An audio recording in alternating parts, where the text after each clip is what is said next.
that doesn't suck to hear, right? But it's not what we set out to get. Like, we didn't want to hit all the lists. Like, we just wanted to be a good restaurant because good restaurants pay the bills. Good restaurants pay their staff well. Mm-hmm. Good restaurants have good problems to have. Yeah. And that was one of the things we wanted to do. But also, like, to calm those down, it was seeing that the restaurant was full on a Tuesday night. Yeah. You know? Seeing that people wanted to eat and seeing that people were coming back to eat the part of the menu that they get in to try it from the last time they were there. Gotcha. So a lot of those things were, like, you know, in my head. And obviously, like, as we started opening and realizing, like, you know, people do want to eat this stuff. That was a good part of knowing that it was going to be okay. Got you. You're 5 years in now. When did you actually start to be able to pay yourself? We're 4 years. We're 4 years in March. I mean, we were able to pay ourselves like 2 months before we actually opened. But okay, it was just that period of time where, like, we don't know exactly when we're going to open. I had a job at a restaurant, but then the Suerte was taking a little bit too much of my time. So it was like 2 to 3 months where I had to, like, just figure it out. Yeah. But it wasn't one of those stories like I didn't pay myself for a year. No, we've been very lucky to be good in that end. Very cool. And then when did you start noticing recognition happening? Ooh, I think I want to say like 3 to 4 months after we started open, like, the local review came out, and he gave us a 9.5 out of 10, wow. Which he'd never done, Matthew Odom, or he'd done ones like years before. So that felt good. But also, like, one thing that I enjoyed about those things is, like, now it's harder because we have to prove ourselves to everyone. Yes. That read that nice thing that somebody said about us. Got you. And that's one of the things that I always, like, try to talk about on lineups. It's like, we're lucky. Not every restaurant has these problems where you're coming in to your station and 5 o'clock you're going to be fucking banging. Yeah. And the thing that we have to remember is that we do this every day and we're going to cook for 300 to 400 people a night. But that two-top, they've been waiting for over a month for this day. Yeah. And we have to do it right by them. They don't care that you worked 6 days already in a row. The guests don't care. They don't care that, you know, you cut yourself earlier today, or that, you know, you had a rough day personally yesterday. Like, they don't care, and we just have to do it right by them. So that's one of the things that's been good, that we don't want to let those things get in our head, because I think the moment we do that, we lost everything. Got you. Okay. And then, obviously, this year, Best New Chef. That was congratulations. Thank you. Were you even expecting that? Did that, you know, sideswipe you? Like, what was I mean, that was one of the things, like, we always want as chefs, right? Like, to me, that was a thing. Yeah. Even more than a beard award. Like, that's a fucking thing that that everybody wants but never chase. Mm-hmm. I wasn't even at the restaurant when she came in and ate. I knew she was coming in that day, but I had an event in Houston. Same thing with Angel. Yeah, I heard that he's very good about, like, having his days off and having him not be there. Yeah. You were like, I was just at another event, bro. No, but I was working I was doing a dinner in Houston with Aaron Bludorn and my good friend Rick from Condesa, and I saw that morning that she was coming in, and I was like, fuck. I thought about, like, canceling or delaying my trip, and then I calmed down and I said, you know what, like, if this is going to happen, this is how it's going to happen. Like, with the people that are in charge that I put in place, exactly, that I know that are going to do a right job. So that was almost like a graduation in mentality, no? Yeah. Because you're like, oh shit, do I cancel? And then you're like, no. And you know, they sent me a picture of the ticket, and I was like, just do it right. Like, yeah, I'm not there. Yeah. Like, you guys got this. Like, at this point, if it happens, this is how I wanted it to happen. You put your career in your hands. Like, you're just like, all right, here's my livelihood, guys. Go run with it. I mean, but, you know, a good team will. They did. You know? Obviously, they did a good job, right? But one thing that I found out is, like, when she gave me the call, and she did this to everybody in the list. She was like, hey, I want to interview you. To me, it was like tortillas. She was like, I want to talk about tortillas because we want to do a thing. Yeah. I was like, cool. And I had an idea, but I didn't want to jinx it. I only told my girlfriend, and I was like, I think this is what the call is about, but I'm not telling anybody because I don't want to, get excited and actually just talk about tortillas. Exactly. We got on the call, and she was like, I don't want to talk about tortillas. You're best new chef, blah, blah. And I was like, wow.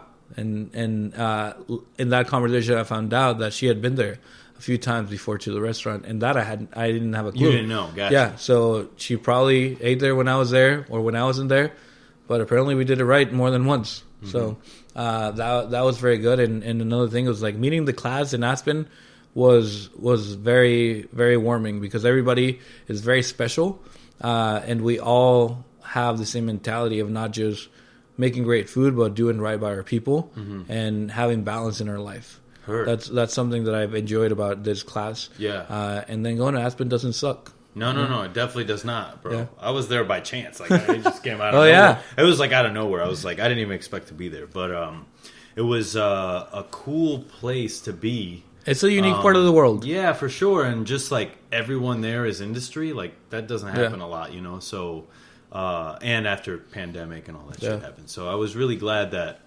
I was able to go up there and like witness it. And I'm so happy for you and all the other class. And I think I was talking to somebody that was like, everyone had imposter syndrome. Like, I don't know if, you know what I mean? If I should be here, super humble, just like, I'm just happy to be here kind of thing. And that is very humbling to know.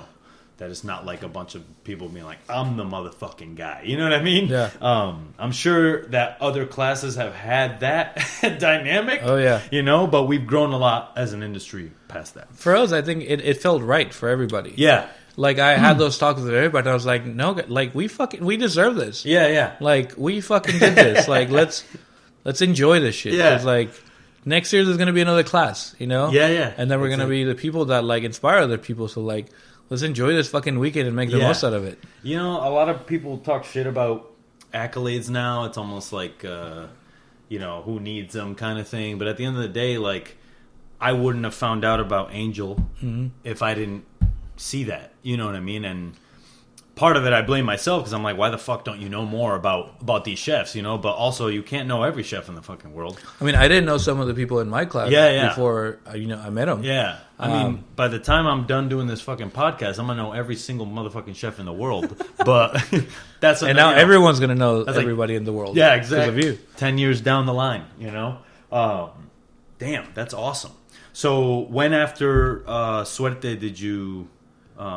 or do you have any other projects in the works? So yeah, we have another one that is going to be based on seafood with a Mexican point of view. You were talking about that. That's something that I'm very excited for because it's something that I want to eat on my day off. Yeah, you know, and I think it's something that it's hard to find not only in Austin but like in this side of the states. Yeah, there's great seafood all over America, and to me the one of my favorite ways to eat it is with a little bit of salsa, tortillas.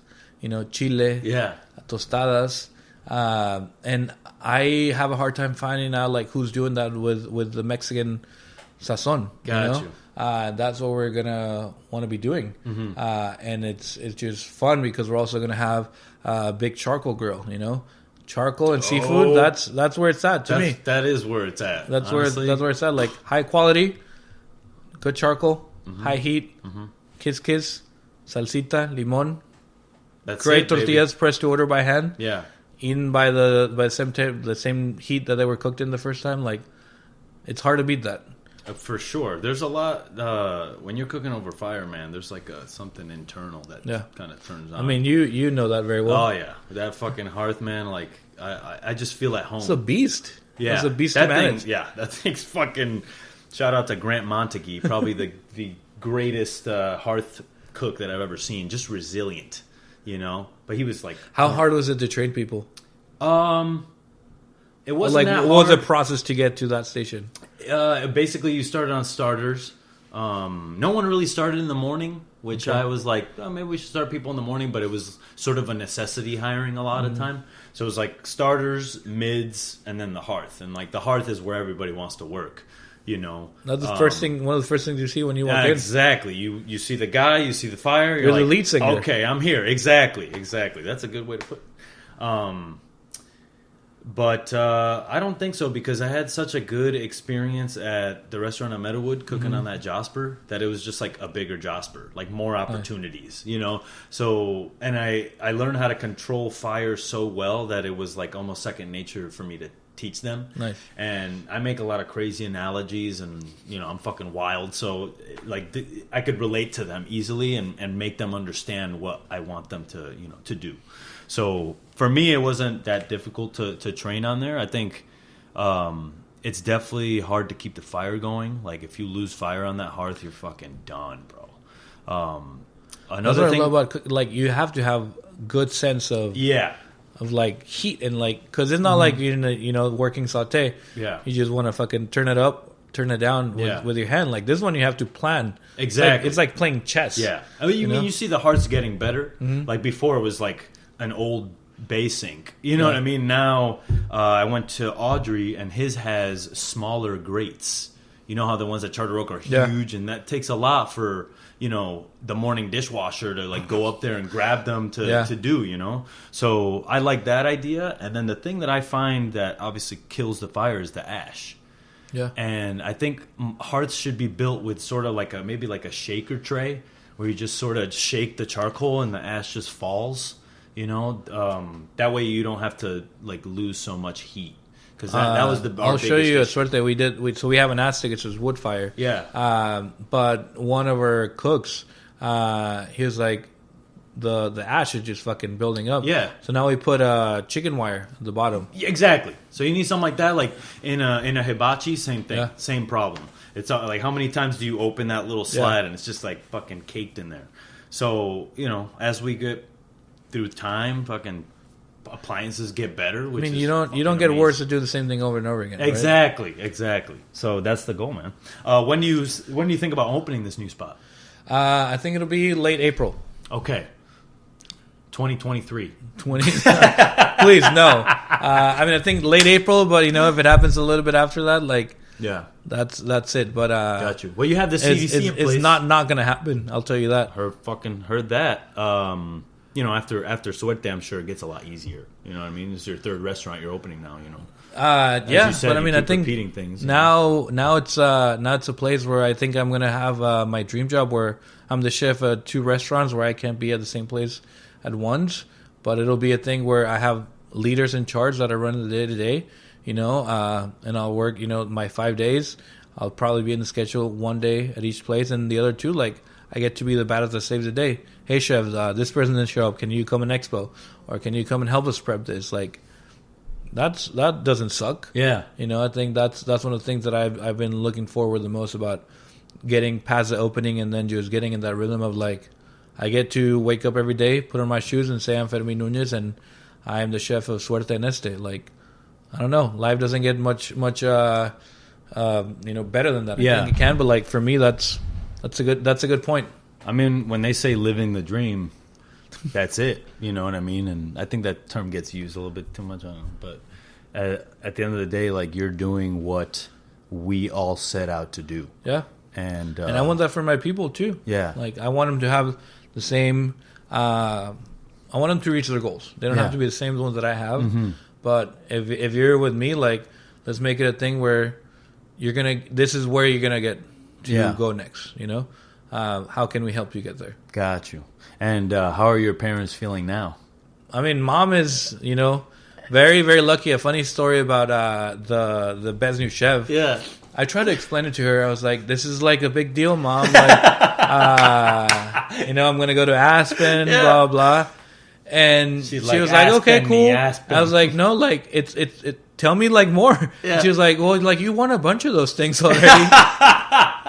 And I was like, no, but this is the one. And she didn't get it. Yeah. My sister was extremely proud. Yeah.